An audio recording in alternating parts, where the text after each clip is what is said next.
Hello there, and welcome to Celestial Winter Gaming, your place for CEDH gameplay. I'm Matt, also known as Celestial Winter. I'm back with my friends from my local game store, who are also the same boys from yet another MTG podcast, so go ahead and check them out in the link in the description down below.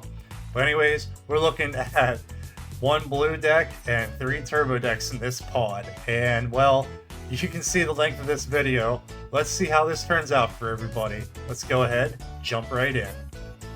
First up, we've got Jacob on Korvold Fae-Cursed King. Second, we've got Nigel on Malcolm Kediss. Third, we've got myself on my Tymna Dargo list.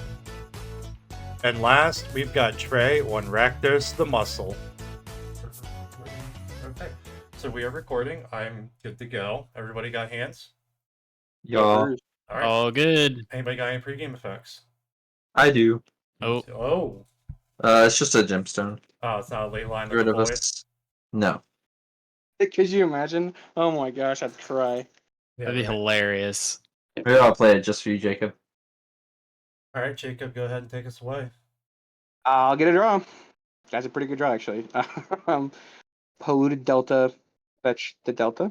I'll pay the life in a second. We're gonna find a overgrown tomb. You know, they really need to make a Black Spirit guide, so you can go Black Spirit guide into Dark Writ into Oppo. Literally. I've been saying that for a while now. But it should give you 2 mana. And Elvish Mystic. What? Yeah. Alright, I'll take my damage and pass the turn. Alright, I'll draw a card. Alright. I'm going to drop this Cavern of Souls. I'll name Pirate. Type 1. That's surprising. Soul Ring. Yeah. And after that, I'll pass it up. Alright, I will untap, upkeep, draw. Ooh. That changes things, doesn't it? Probably does. We'll play a Luxury Suite. Sweet. And play a Mana Vault. And we'll pass turn. I will drop turn. I will play a Scalding Tarn. I'll crack it. Going down to... What is buttons? Is it... I'm gonna grab a... No, I'll grab a... The Rakdos Theater. I'll surveil one after I'm done shuffling. Alright, surveil. That's pretty good. I'll keep that on top. And then I will tap for a red and I'll play out a Ragavan. Yeah. Wow, your hand was cracked. And I will pass it up. Alrighty, I'll take a untap, upkeep, and draw. That's a pretty good untap, upkeep, and draw. I'll play a Badlands as my land for turn. Yep. I'll cast a Orcish Lumberjack. Ooh. And I'll cast a Deathray Shaman. Wow. Yeah. Alrighty. That'll be a good. Yeah, Korvold's looking real scary real quick. That's a lot of mana on board already, and like I said earlier, we got one blue player at this pod. So going into this game, we all knew that there's going to be probably minimal interaction. So seeing Korvold with this much mana, I know I'm definitely scared. Tap. Draw. I'll throw... I'd recommend playing it over throwing it. Yeah. I'm gonna play a Mox Diamond. NPC sounded Matt right now. Discard a man. Yep. We'll tap 3 for a Malcolm. Yep. I'm gonna tap this Mox for a blue, and I'll throw down a fish. Yeah. Yeah. And that's it. I'll pass it up. All right. Untap in my upkeep. I'd like to cast a Vampiric Tutor. Yeah, go Bigger for it. fish. Yeah, go for it. Draw. Yep. We good with Vampiric Pretty Tutor? Good. Yeah. Yeah. All right. I will lose 2 life and go search for a card. God, trying to hold double sleep. There it is, that card. All right, I'll shuffle up here. You would do that. I would do that. Interesting. I forgot about how cards work. Don't worry. I'm fine. Put this card on top, and then we'll draw that card per turn. I'll play a Mana Confluence as my land per turn. That's clearly what he tutored for. Yep. All right, I'll tap it for a black, and I'll cast a Dark Ritual. Go for it. Yeah, I'll draw a card. Okay. Yeah.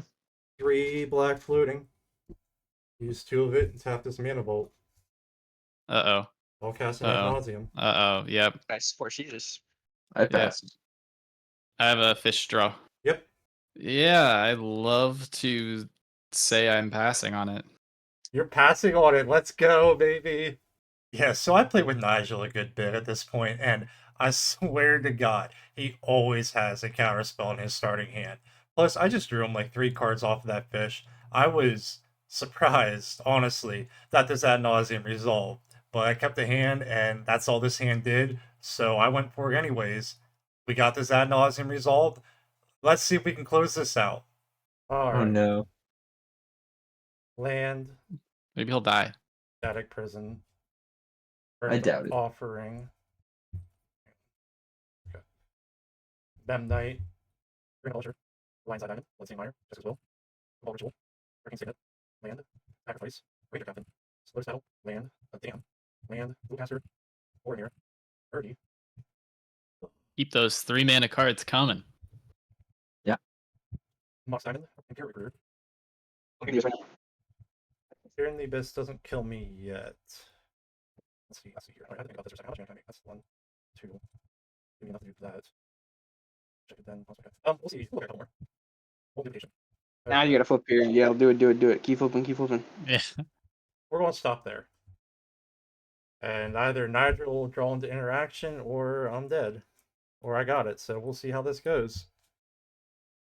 Let's get stuff out.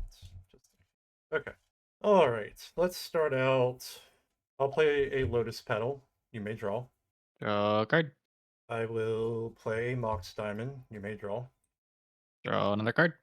Mox Diamond will discard this gemstone. Play a Memnite. Doesn't trigger fish. Let's 1 sacrifice, 2 sacrifice. Sacrifices for red, which makes 3 sacrifices. And then I'll use that floating red. Cast Dargo. Mhm. Oh, that is probably a smart play. Let's do that. I think I can make enough mana with this. Okay. I'm going to cast a Static Prison. You may draw. What is static? Oh, yeah. Let me draw first. What does this card do? When it enters the battlefield, exile target non-land permanent and opponent controls until it leaves the battlefield. I get 2 energy. At the beginning of my pre-combat main phase, sacrifice it unless I pay 1 energy. Okay, so he's going to try and get rid of fish here, I assume. Yeah. I don't think any other card matters about this. So I'll pay 2 life and cast a mental misstep on it. Alright, that happens. Seems pretty I will use this floating black for a burnt offering, sacrificing Dargo. Figure. Yep. How we feel about that? Yep. Yep. Alright. I pass. I will make 2 black and 5 red. So I can. This is enough to win from here, but I'm really worried about interaction. Yeah, but it'd be a quick game if it Yeah, wins here. yeah, or he has interaction, blows me out.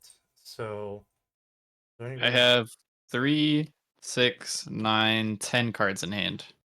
Yeah, so as pointed out, I do have the mana here to be able to go for a win. I have the Molten Duplication in hand, and I have the Dual Caster in hand, so I could just go for it. But I'm going to be honest, I'm scared of that fish. I'm afraid Nigel's going to draw into something. Or maybe he has something and he's just waiting for the right moment. I'm not sure. So I'm going to choose to waste everybody's time and try to push a little bit deeper and get some actual protection out there. All right, let's go down to 3. That's an Arcane Signet. You may draw. Draw a card. Let's tap the Arcane Signet, go down 1 black and 1 red. And let's cast a Boromir. Boromir has like some kind of stacks effect on him, doesn't he? Whenever an opponent casts a spell, if no mana was spent to cast it, counter that spell. Oh. And then I can sacrifice in the creatures I control indestructible and the ring and tempts me. Yep. That happens. Alright, I think we're feeling pretty safe now. I'll cast a Jessica's Will for the mana value targeting Nigel. Trigger fish. Yeah, I don't think it matters if I draw. I might as well draw and see if anything happens. Yeah. I'll draw. Jessica's Will good? I don't have anything to say about it. I have 12 cards. Alright, we'll make 12 red. We will go down to 4 red. We will cast a Molten Duplication, trigger the fish, hold priority. Molten Duplication is targeting this Arcane Signet. And then with the fish trigger on the stack and everything, pay 3 more red, flash in a dualcaster mage. Dualcaster mage, if it resolves ETB, target molten duplication. Yep, you got it. Yeah. Infinite dualcasters and go to combat. Wow. There we go. Holy hell. Okay. Yeah, I forgot about the burnt offering. I should have kept that up for that. All right, we got there. That was so much fun. Man, I love resolving a good ad nauseum. It is such an adrenaline rush to put that ad nauseum out there first off, and then once you do get it to resolve, seeing the cards you're pulling up and trying to be able to piece it together from there. I love doing it. I love watching the other players do it. I just think ad nauseum is such a fun card to see and see how it goes and everything. So that was just fun for me. And like Nigel said, yeah, that mental misstep should have been saved for the burnt offering instead of the static prison. That would have completely blown me out. But I've done it myself. When somebody's resolving an ad nauseum, it can be difficult to like try to remember and keep track of every card that they're hitting off that ad nauseum. You know, I know for me personally, usually when I'm seeing an ad nauseum go off, I'm just looking to see if they hit win conditions. I try to keep track of interaction and all the spells, but it can be difficult. And I can understand how, like, for his first thought, he's like, oh, I gotta get rid of the static prison because this fish is the only thing that's drawing me interaction, you know, and you can kind of lose sight of how much mana another player has, or you can forget what's in their hand and everything, especially like at this point, I got 20, 25 cards in hand. So, like, yeah, should that mental misstep have been saved?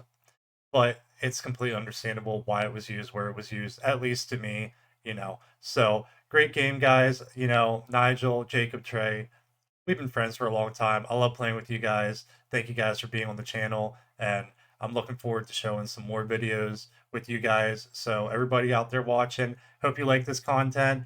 Be on the lookout for more videos featuring these guys. They're so much fun to play with, and it's just such a blast. But thank you all so much for watching. If you like this video, please hit that like button, hit that subscribe button. You want to keep seeing more of my content, hit that share button, share it to people who'd be interested in this type of content. I love making these videos. It's just such a blast. I've gotten to meet so many new and different people who are so much fun to play with, and a lot of you are people who are out there watching. So I appreciate playing with you guys. I appreciate the support you guys show me. I appreciate you guys watching these videos. You all are awesome. We'll see you all next time.